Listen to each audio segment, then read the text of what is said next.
Vamos,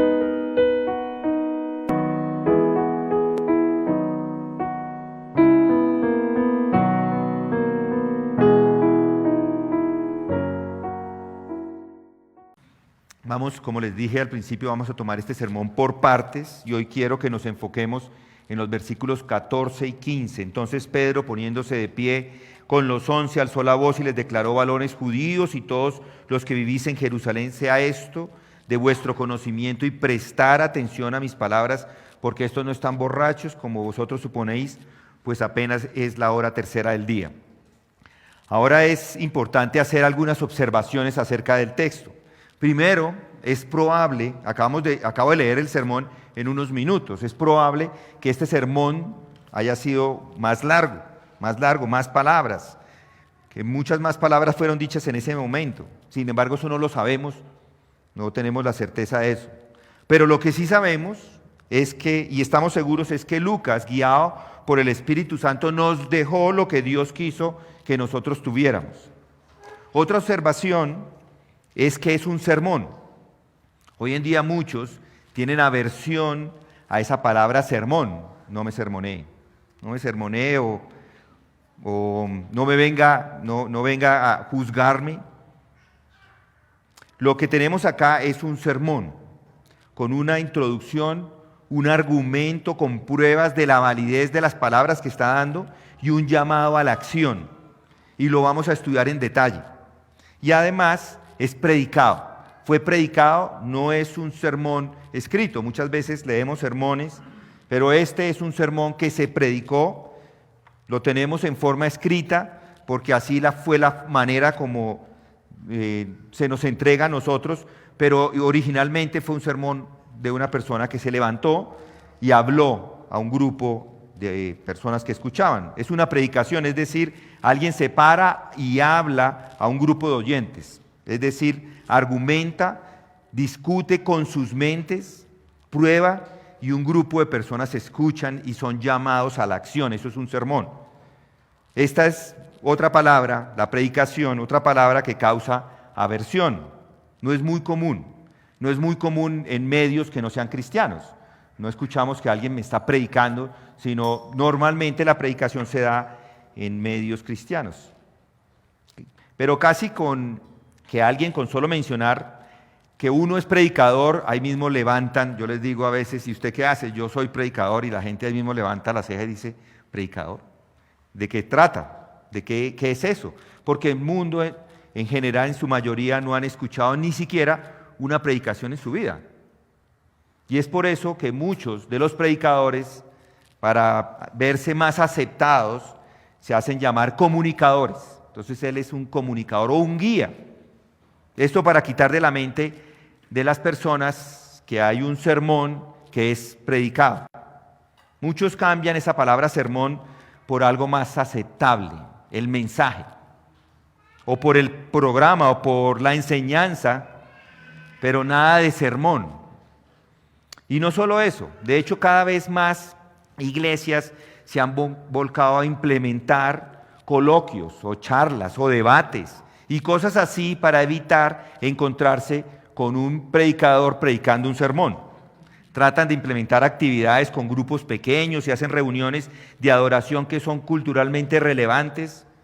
Se implementa el uso de la tecnología para verse como el mundo, para que nadie les vaya a rechazar, vayan a rechazar su mensaje. Mucha música, humo, luces, colores, reflectores y otras cosas que se asemejan más a un concierto secular el día del Señor. Y los temas que se tratan son la psicología secular, técnicas de administración, estrategias de publicidad y cualquier otro temas parecidos. Y todo eso ha venido reemplazando la predicación bíblica. Abundan los seminarios acerca de cómo tener un buen matrimonio, de cómo administrar el dinero, de cómo ser exitosos en los negocios, y eso pues al final no es que sea perjudicial, pero es perjudicial si se reemplaza por la predicación bíblica. Esas enseñanzas en su justa medida podrían ser útiles, pero no se puede sacrificar la predicación por ninguna cantidad de ese tipo de programas o enseñanzas. Algunos críticos modernos podrían eliminar inclusive la predicación por completo. Y eso es ir en contra a lo que la iglesia en el libro de Hechos inició a hacer. Eso sería ir en contra a lo que la iglesia primitiva hizo. Sería ir en contra a este primer acontecimiento de la historia del cuerpo de Cristo, el sermón de Pedro. Este sermón produjo 3.000 conversiones e inspiró a la iglesia. El libro de Hechos es en gran medida un registro de las predicaciones de los apóstoles. Y desde entonces la predicación siempre se ha mantenido en el centro o debe mantenerse en el centro de la misión de la iglesia. Algunos creen que no se necesita la predicación y que pueden obtener el conocimiento por ellos mismos y por eso ni siquiera asisten a la iglesia a escuchar un sermón.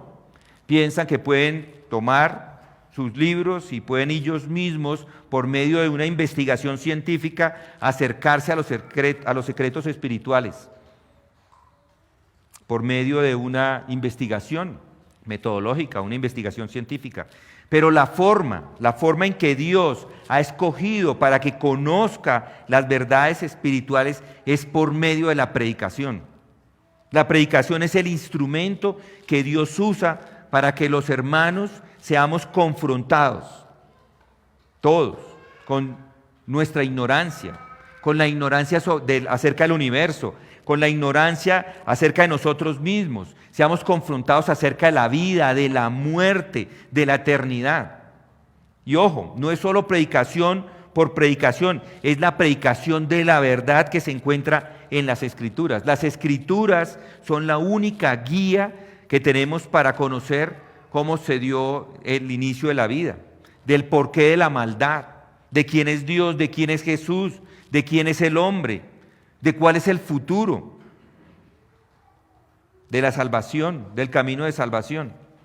Cuando se predica la Biblia, llegamos a algo que es completamente diferente a la ciencia, a la psicología, a las terapias de grupo y cualquier cosa similar. Hechos 4:2 registra que las autoridades judías estaban indignadas, noten ahí, indignadas, Hechos 4:2, porque enseñaban al pueblo y anunciaban en Jesús la resurrección de los muertos. Y ellos lo hacían con audacia. En el capítulo 5, versículo 42 dice, y todos los días en el templo y de casa en casa no cesaban de enseñar y predicar a Jesús como el Cristo. Después de estallar la primera persecución de la iglesia, en Hechos 8:4, los que habían sido esparcidos iban predicando la palabra. Hechos 8 también registra la predicación de Felipe, versículos 5 y 12, de Pedro y de Juan a los samaritanos, versículo 25, y de Felipe al etíope eunuco, versículo 35. Además, el libro de Hechos dice que Felipe, por donde pasaba, anunciaba el evangelio a todas las ciudades, versículo 40, capítulo 8. Después de su conversión, Pablo enseguida se puso a predicar a Jesús en las sinagogas diciendo, Él es el Hijo de Dios, Hechos 9:20. Hechos 11:20 describe el ministerio de los hombres de Chipre y de Cirene, los cuales, al llegar a Antioquía, hablaban también a los griegos predicando al Señor Jesús. Durante todo el trayecto hasta el último versículo, Hechos registra que en la iglesia primitiva predicaban el Evangelio. Hechos 14:7, 10:42, 13:5, 32, 14:15, versículo 21, 15:35, 16:10, 17:3, 13:20, capítulo 20 y 25, 28:31. Todos estos son versículos que muestran que eso era lo que ellos hacían, predicar y predicar la palabra. El hincapié de la iglesia primitiva era la predicación de nuestro Señor. Desde el mismo momento del inicio del ministerio de la iglesia se predicó a Cristo. Y Él mismo, cuando vino a este mundo, comenzó a predicar y a decir, arrepentidos porque el reino de los cielos se ha acercado, en Mateo 4:7. Marcos registra también que después de que Juan había sido encarcelado, Jesús vino a Galilea proclamando el evangelio de Dios y diciendo: el tiempo se ha cumplido y el reino de Dios se ha acercado. Arrepentíos y creed en el Evangelio. Marcos 14:15. En Lucas 4:43 Jesús afirmó: también a las otras ciudades debo anunciar las buenas nuevas del reino de Dios, porque para eso he venido o he sido enviado. Durante el ministerio de Jesús, Él continuó predicando y enseñando, y eso lo vemos en los evangelios, en Mateo 11:1, Marcos 1:38, Lucas 8:1.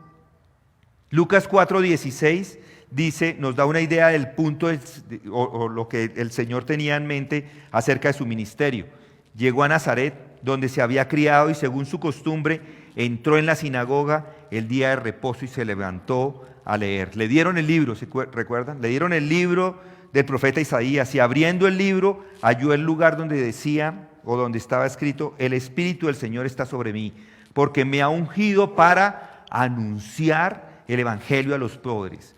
Me ha enviado a proclamar libertad a los cautivos y la recuperación de la vista a los ciegos, para poner en libertad a los oprimidos, para proclamar el año favorable del Señor. Cuando cerrando el libro, lo devolvió a la gente y se sentó, y los ojos de todos estaban puestos en él. Entonces, anunciar y proclamar, tenemos en este texto, se menciona 3 veces en esas palabras que Jesús leyó. Y esto demuestra claramente la importancia de la predicación en el ministerio de Cristo. Jesús instruyó a los discípulos y les dijo: y cuando vayáis, predicad diciendo: el reino de los cielos se ha acercado. Mateo 10:7. Y al final declaró: ir por todo el mundo y predicar el Evangelio a toda criatura. Marcos 16:15. Este llamado a predicar se resume en las palabras de Pablo en 1 Corintios 17:25. Allí dice Pablo: pues Cristo no me envió a bautizar, sino a predicar el Evangelio, no con palabras elocuentes, para que no se haga vana la cruz de Cristo, porque la palabra de la cruz es necedad para los que se pierden, pero para nosotros los salvos es poder de Dios. Porque está escrito: destruiré la sabiduría de los sabios y el entendimiento de los inteligentes desecharé. ¿Dónde está el sabio? ¿Dónde está el escriba? ¿Dónde el polemista de este siglo? ¿No ha hecho Dios la sabiduría de este mundo que sea necedad?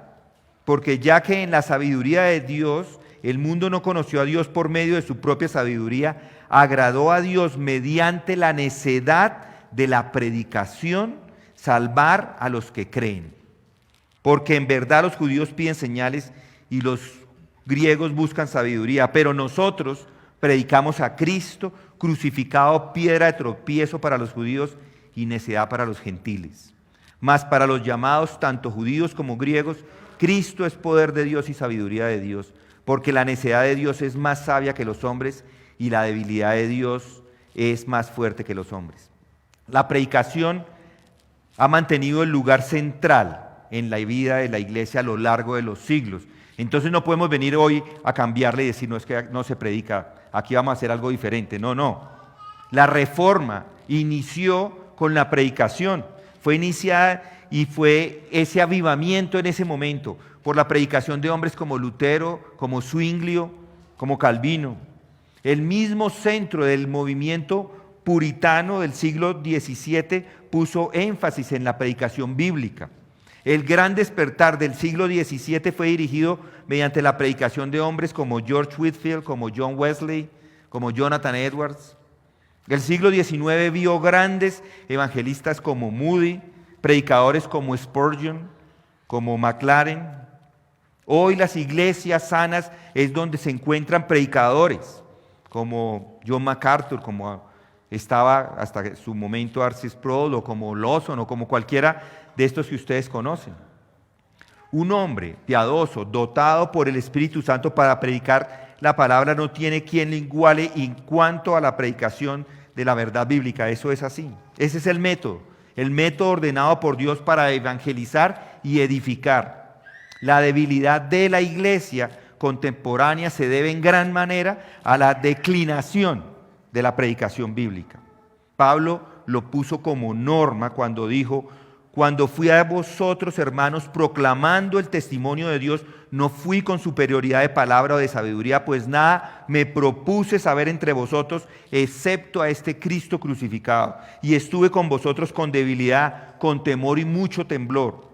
Y ni mi mensaje ni mi predicación fueron con palabras persuasivas de sabiduría, sino con la demostración del Espíritu y de poder, para que vuestra fe no descanse en la sabiduría de los hombres, sino en el poder de Dios. 1 Corintios 2, 1 al 5. El apóstol fue inspirado por Dios para preguntarle a los romanos, ¿cómo pues invocarán? ¿Recuerdan? ¿Cómo pues invocarán a aquel en quien no han creído? ¿Y cómo creerán en aquel de quien no han oído? ¿Y cómo oirán sin haber quien les predique? ¿Y cómo predicarán si no son enviados? Tal como está escrito, cuán hermosos son los pies de los que anuncian el evangelio del bien. El libro de Hechos narra a menudo que los hombres fueron persuadidos a creer y ser redimidos por la predicación apostólica. Después de que Pablo y Silas predicaran en la sinagoga de Tesalónica, algunos de ellos creyeron y se unieron a Pablo y a Silas. Hechos 17:4. En Corinto, Pablo discutía en la sinagoga todos los días de reposo y persuadía a los judíos y a los griegos. Después de llegar a Éfeso, entrando Pablo en la sinagoga, habló con denuedo por espacio de 3 meses, discutiendo y persuadiendo acerca del reino de Dios. Incluso mientras estaba encarcelado en Roma, Pablo mantuvo su ministerio de predicar y persuadir a los hombres. Y habiendo fijado, dice en Hechos 28:23, un día vinieron en gran número a donde él posaba, y desde la mañana hasta la tarde les explicaba, testificando fielmente sobre el reino de Dios y procurando persuadirlos acerca de Jesús, tanto por la ley de Moisés como por los profetas. Algunos eran persuadidos con lo que decía, pero otros no creían. Ese verbo, persuadir, sugiere que la presentación, la predicación apostólica tenía a la vez lógica y un contenido doctrinal para ser persuadidos. Pablo afirmó que la salvación o la fe salvadora viene por oír un mensaje, el mensaje acerca de Cristo. Así que es la manera de comunicar el mensaje acerca de Dios y de Cristo, predicar sermones doctrinalmente sanos. Y antes de entrar a los detalles del sermón, Pedro debate lo que está en la mente de estas personas, de esta audiencia. El fenómeno de Pentecostés ha causado una impresión en los asistentes. Y Pablo empieza refutando la acusación de los que estaban hablando en lenguas. Ellos decían que estaban borrachos. En el versículo 15 dice, porque estos no están borrachos, les contesta Pedro, como vosotros suponéis, pues apenas es la hora tercera del día. Y luego ofrece una explicación de Pentecostés basado en las profecías del Antiguo Testamento. Ese es el sermón que tenemos allí. En Hechos 2, la multitud se enfrenta a un fenómeno, una experiencia, un cambio de vida de hombres y mujeres que nunca habían visto. Así que la pregunta que hacen es, ¿qué es esto? Y Pedro, el predicador, lo responde. Pedro en ese momento es el líder. Pedro inmediatamente, después de la ascensión de Jesús, asume el liderazgo en el grupo de estos 120 creyentes. Ahora en el día de Pentecostés, cuando toda la gente está perpleja por el milagro de hablar en idiomas, Pedro se levanta como el líder de los 12 apóstoles. En los primeros días, las multitudes venían a escuchar a Jesucristo. Ahora vienen a escuchar a los apóstoles. Y Pedro se da cuenta de esa tarea tan importante y toma el liderazgo. Respaldado por los otros y lleno del Espíritu Santo, se para enfrente de todos ellos cerca al templo y empieza a predicar. Con plena confianza y audacia se dirige a ellos. Entonces dice el versículo 14, entonces Pedro, poniéndose en pie con los 11, alzó la voz y les declaraba. Pedro, por decirlo así, dio un paso adelante. Este hombre es un hombre inculto y ordinario. Pescador llamado Simón, se levanta, encuentra su lugar desde el cual puede alcanzar a la muchedumbre con una potente voz, y así lo hace. Ese verbo se puso en pie no significa que él se haya levantado porque estaba sentado, sino que busca un lugar alto probablemente un lugar que pueda ser escuchado y se comunica a la multitud de forma directa por medio de la predicación. La presencia de los otros apóstoles que están ahí cerca muestra que la gente, o que él está hablando en el nombre de todos. Probablemente habló en arameo, la lengua que la gran mayoría de las personas allí entendía. Y noten quiénes son esas personas, quién es esa audiencia. Dice: varones judíos y todos los que vivís en Jerusalén. Les habla a todos. Y a medida que va desarrollando su sermón, Pedro va como sintiéndose un poco más cómodo con la audiencia. Primero comienza con varones judíos, versículo 14. Y luego apela al orgullo religioso y les dice varones israelitas. Y finalmente los trata como hermanos en versículo 29. Pero también se dirige a todos los que habían venido de otros lugares, todos los que residen en Jerusalén.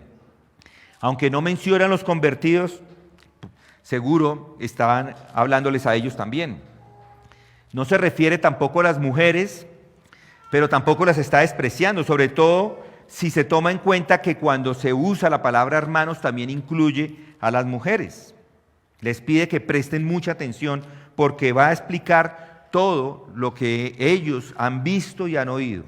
Y inicia con ese contraataque a lo que se le había acusado. Pedro contradice a los incrédulos porque ellos estaban burlando y empieza dándoles un comentario de sentido común.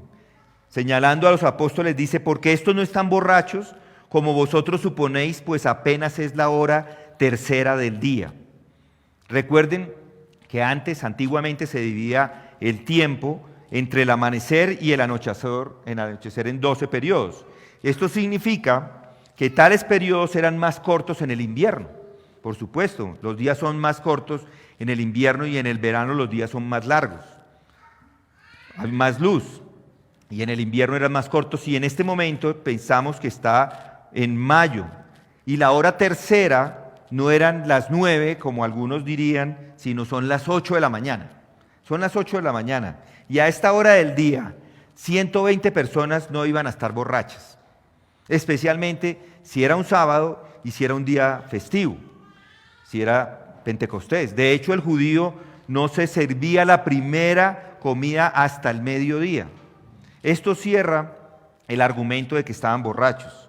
Y noten, en primer lugar, que Pedro no habló también de su experiencia y no les dijo a ellos: esto es maravilloso, lo que ustedes acaban de ver, también lo van a recibir. No dijo nada de eso.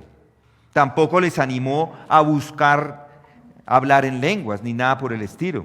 Por el contrario, lo que hace Pedro es citar a un profeta y luego cita a otro y expuso las Escrituras.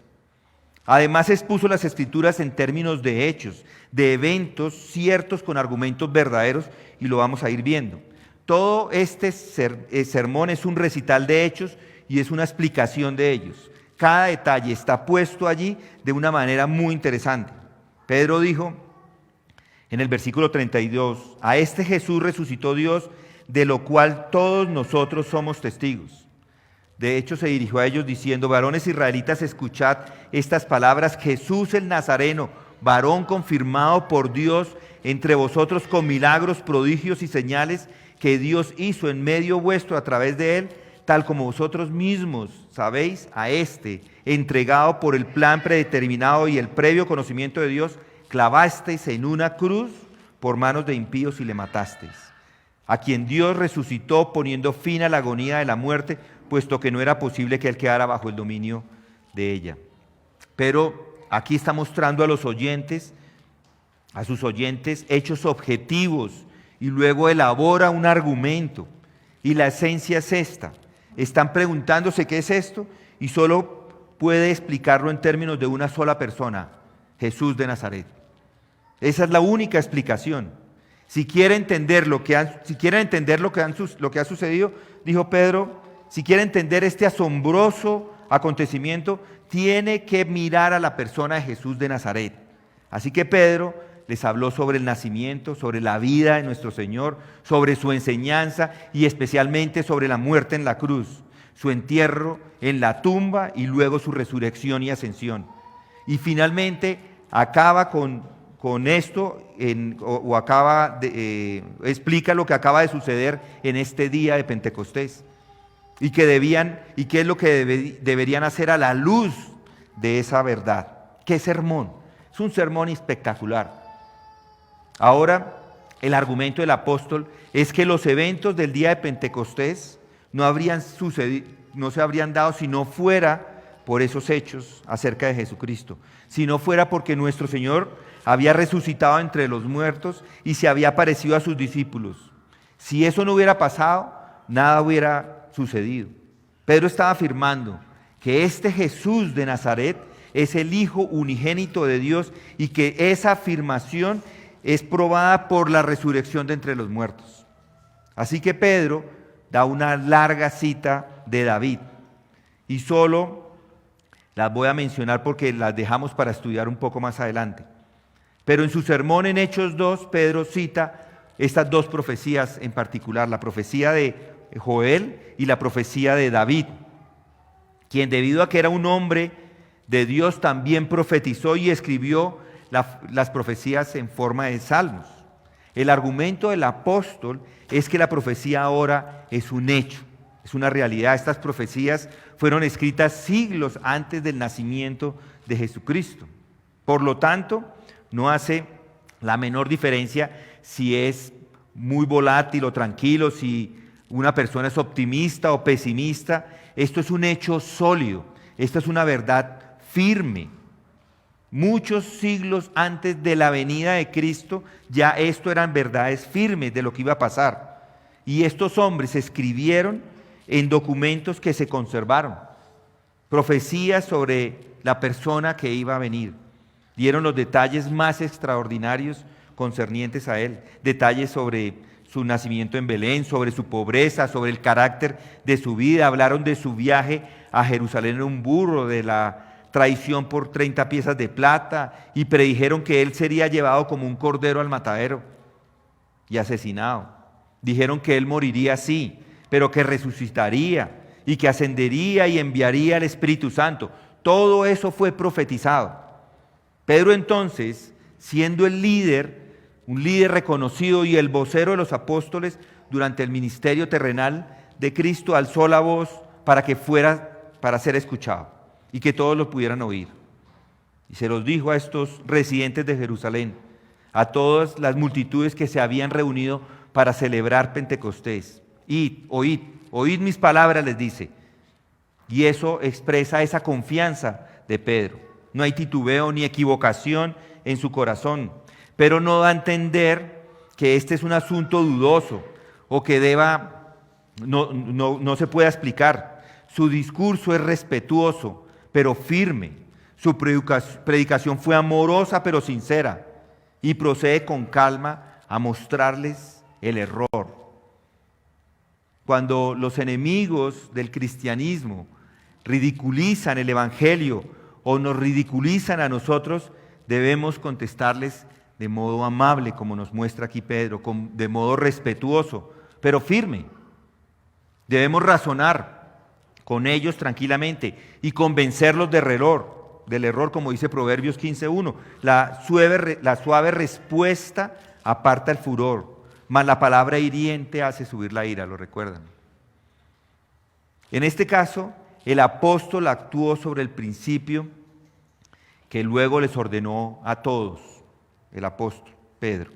Primera de Pedro 3:15 le dice, sino santificar a Cristo como Señor en vuestros corazones, estando siempre preparados para presentar defensa ante todo el que os demande razón de la esperanza que hay en vosotros, pero hacedlo con mansedumbre y reverencia.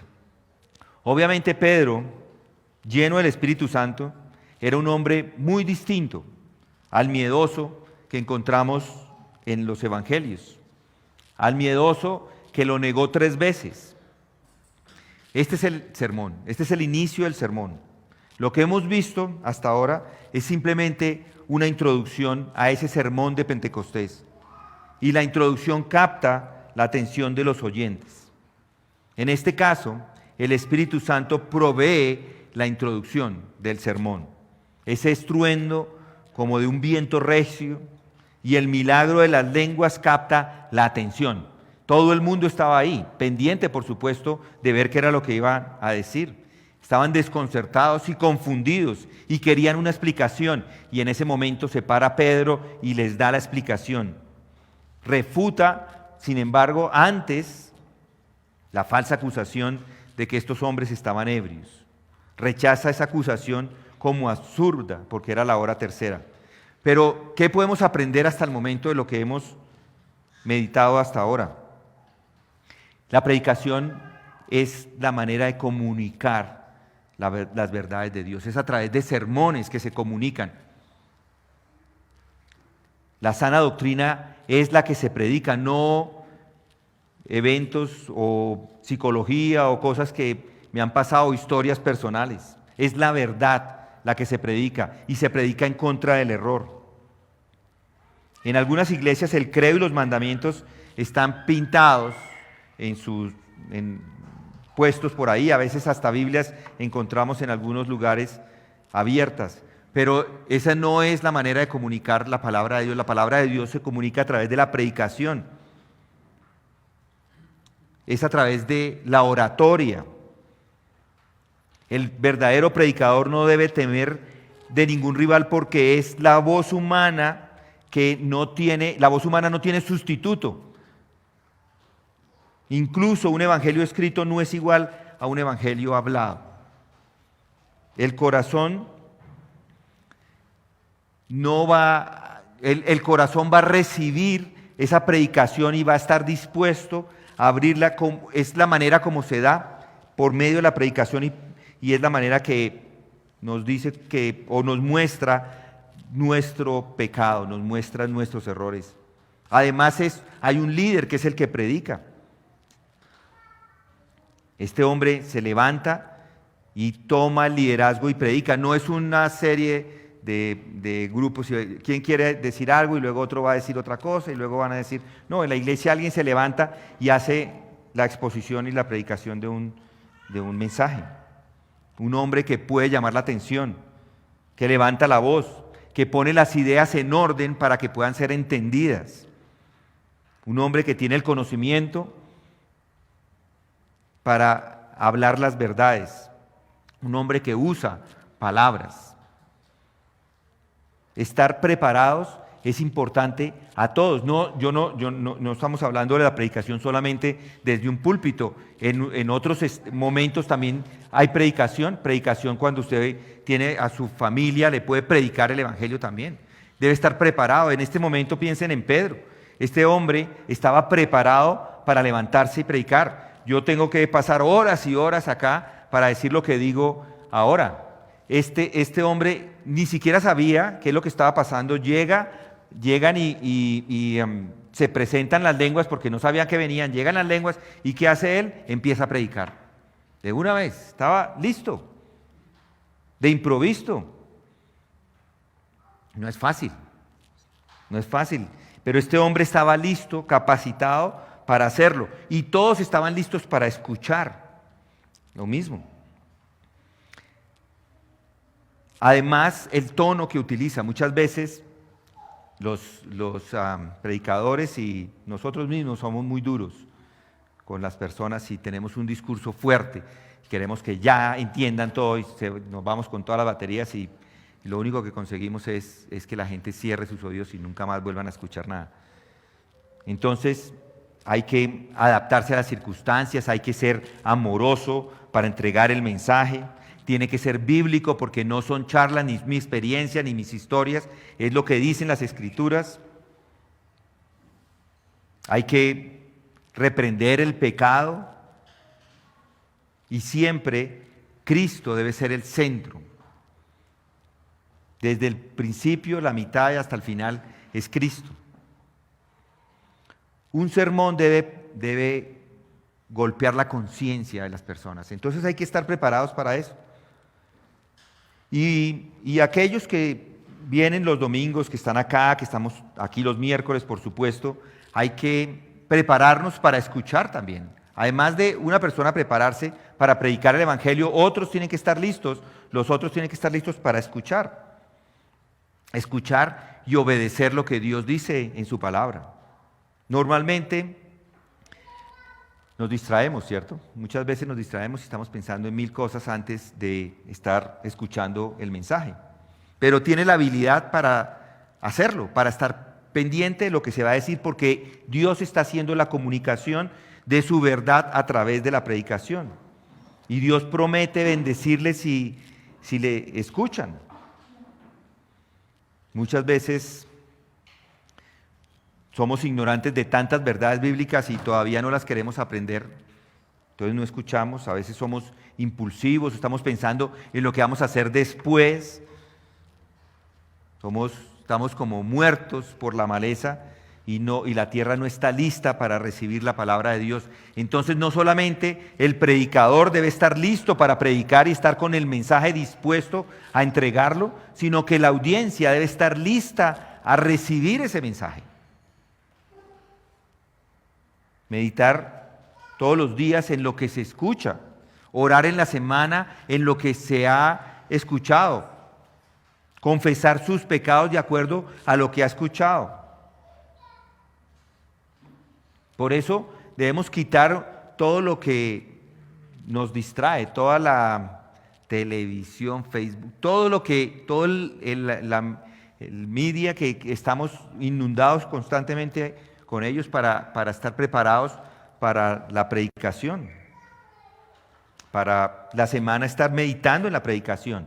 Y cuando llega el domingo, cuando se viene el domingo, planee, duerma con el tiempo suficiente, no haga nada, no invente la fiesta el sábado, porque muchas veces el sábado se hacen las fiestas y después, entonces el domingo llega uno y no está listo para escuchar.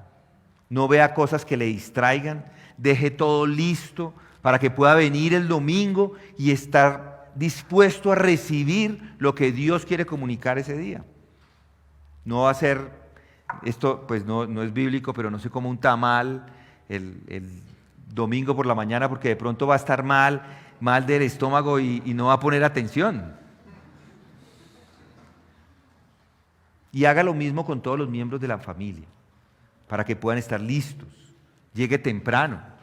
Eso es parte de la preparación de la iglesia para recibir el mensaje predicado.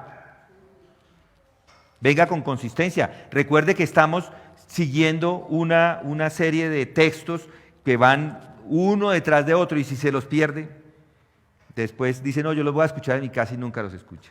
Yo sé, eso pasa. Uno dice, no, bueno, este sí lo voy a escuchar. Venga con un corazón enseñable, listo, dispuesto a ser transformado. Pelee con todas las distracciones, escuche con discernimiento, prepare su corazón. Practique estas cosas que Dios nos permite por medio de su Espíritu enseñarnos. Escuche como si su vida dependiera de ese momento. Eso es lo que hacemos y debemos hacer todos los domingos. Escuchar la predicación y estar listos para recibir y obedecer lo que ella nos demanda. Bueno, con esto vamos a orar en este momento. Quiere por favor inclinar su rostro. Gracias, Señor, te damos porque tu palabra nos exhorta a prepararnos para escuchar tu palabra, así como lo hicieron estos hombres en ese momento que Pablo se levantó y predicó este mensaje grande, fuerte, confrontador, un mensaje que les llenó a todos estos de un sentimiento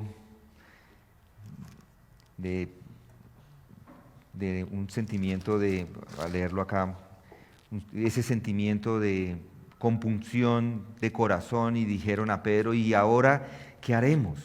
De la misma forma, Señor, ayúdanos a que esa predicación nos lleve a ese sentimiento de compunción de nuestro corazón, y que queramos hacer lo que tú quieres que hagamos, y que preguntemos y que lo hagamos, Señor, que se arrepientan y nos arrepintamos de nuestros pecados, así como ellos lo hicieron en ese momento. Gracias, Padre, te damos por tu palabra que es viva y eficaz y que nos muestra en nuestro corazón aquello que no estamos haciendo bien. En el nombre de Cristo oramos.